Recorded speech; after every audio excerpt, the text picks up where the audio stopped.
রান্না করতে আমার বেশ ভালোই লাগে, তাই চলে এলাম ওয়েলকাম টু ঝুমার রান্নাঘর পর্ব 1।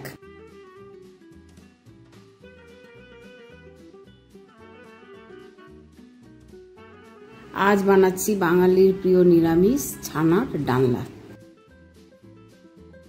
একটুখানি হলুদ, অল্প একটু লবণ দিয়ে পুরো ছানাটাকে ভালো করে মেখে নিয়ে বল বানিয়ে নিয়েছি।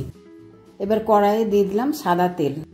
এবার এক এক করে বলগুলো দিয়ে ভেজে নেব লাল লাল করে। এক এক করে এই মশলাগুলো সব অ্যাড করে দিচ্ছি।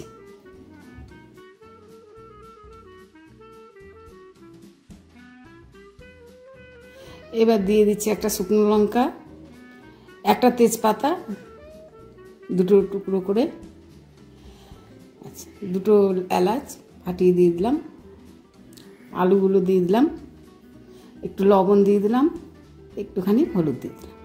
ওকে একটু লাল করে ভেজে নেব। এবার দিয়ে দিচ্ছি মশলা। মশলাটা স্ক্রিনে দেওয়া রইল, চাইলে আপনারা দেখে নিতে পারেন। এবার একটু কষিয়ে নিচ্ছি। কষিয়ে নেওয়ার পরে স্বাদ মতো লবণ দিয়ে দিলাম,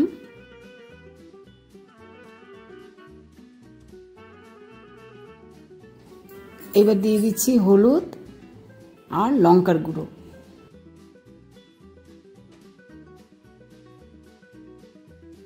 এটা হচ্ছে সেই ছানার জলটা।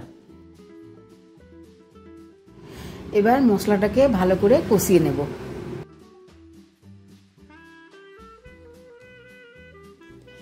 এবার সেই ছানা কাটানো জলটা এর মধ্যে দিয়ে দেব। এবার ঢাকা দিয়ে রেখে দেব 2-3 মিনিট মতো। এবার একে একে ছানার বলগুলো দিয়ে দিচ্ছি। এবার আবার ঢাকা দিয়ে রাখবো কিছুক্ষণের জন্য।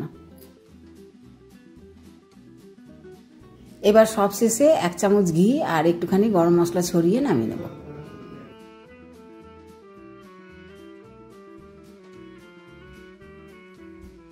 গন্ধটা খুব সুন্দর বেরিয়েছে।